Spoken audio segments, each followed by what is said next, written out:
Para po sa mga hindi pa po alam kung paano mag-withdraw sa Hala, dito po, click nyo lang po yung points. Tapos, currency type. Hanapin nyo lang po dyan yung Philippines.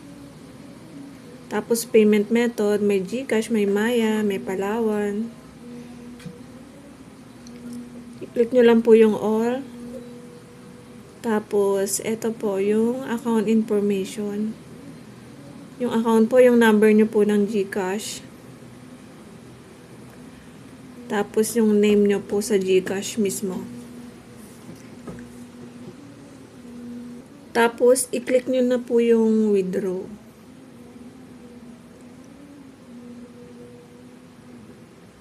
Check nyo po muna maigi yung details kung correct. Tapos, may lalabas po na verify payment password. Kayo na pong bahala mag-isip kung anong password ang ilalagay nyo dyan.